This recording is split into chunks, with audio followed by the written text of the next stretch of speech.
Welcome back. We continue our discussion on the vaccines for teens between the ages of 12 to 17. They'll be able to get their COVID-19 jab from next Wednesday. The Health Department says in terms of the Children's Act, they will not need parental consent. But health experts and Professor Moshabela says it sends out a careless message and can be harmful. He joins us now via Zoom. Thank you so much, Prof, for your time. We appreciate it. I think, first of all, your reaction to the fact that the vaccine is opening up to the age group 12 to 17. Yeah, good afternoon, Heidi, and to the viewers. No, I think that it is a positive development for this category. In terms of increasing access to vaccines in South Africa.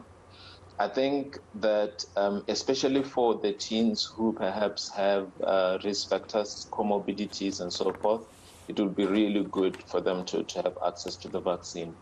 But also we have to acknowledge that it is a very sort of difficult balancing act, considering that generally we know that the risk is relatively lower compared to adults. But we have learned over the years that even when it comes to young people, we have to treat them as individuals in their own right and look at their own needs and considerations. And so the fact that, you know, there is still risk, we don't know who it will affect in terms of severe disease and so forth and long COVID. So they can benefit and they should benefit from the vaccines. And we do need, Heidi, to just make sure that if we're going to do it, the benefits will always outweigh the risks. And I think that's the direction that the government has taken. And then speak to us about the issue around there needs to be no consent from parents. We've just spoken to a parent now who's indicated that he's for the vaccine, his daughter's going to get the vaccine, but he doesn't agree with the fact that a 12-year-old should be able to make such a decision and not consent with the parents. I think there are going to be a lot of fights in households.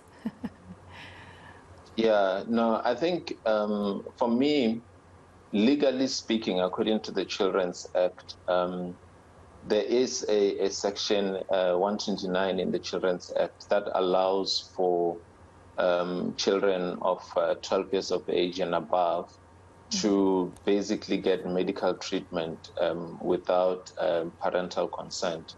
And also, but for surgery and surgical operations, they need parental assistance and support or assent or consent.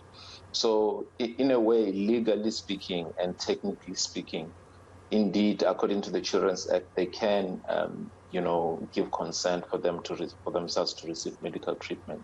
However, my view is that, we need to look at the letter of the law, but also look at the spirit of the law. I don't think that the law in itself, its intention is to disregard the role and the support and the approval of parents. I think it was designed to say that if a child needs medical care, and the care is in the best interest of the child should be able to access it. But also recognizing that when kids grow up and by the time they hit 12, they can understand the risks, they can understand the benefits.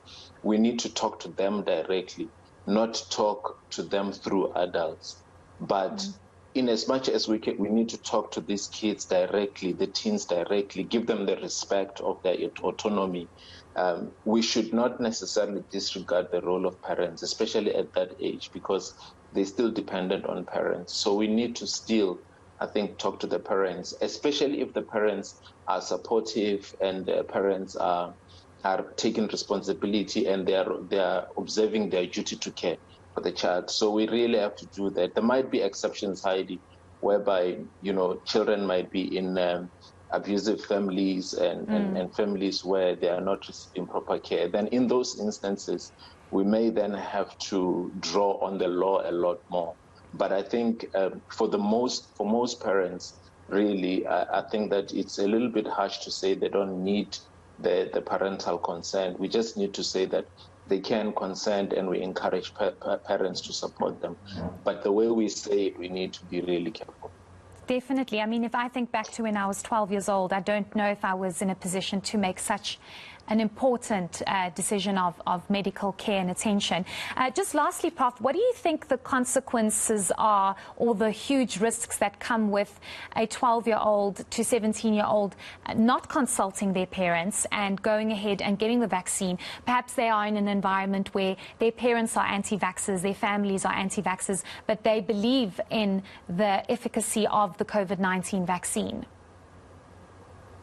Yeah, I think the issues will vary, from household to household. But I think, for me, my point of departure is that most parents are responsible. Most parents have the best interests of their children at heart.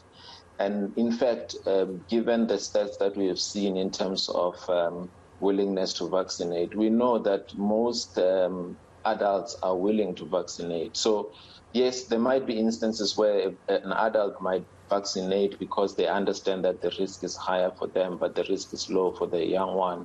They might be concerned about long-term effects of vaccines and so forth. There are all these things that parents might be concerned about. And my view is that those questions, when it comes to the teens, have to be addressed even with the parents, because we have to see the teen in the context of their family, not just as an individual. Yes, respect them from an ethics point of view, medically, as an independent person, as an individual person, speak to them, get their approval.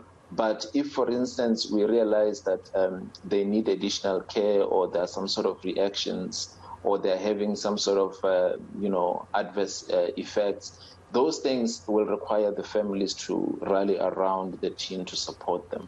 And it's not something that we can then give off an impression that the child can just make a decision without consulting. They need that support from the start, so that we can make sure that even in the aftercare, they can continue to receive it. Okay, great. Thanks so much for your insights. That was Professor Moshabela, Acting Deputy Vice Chancellor of the University of KwaZulu-Natal.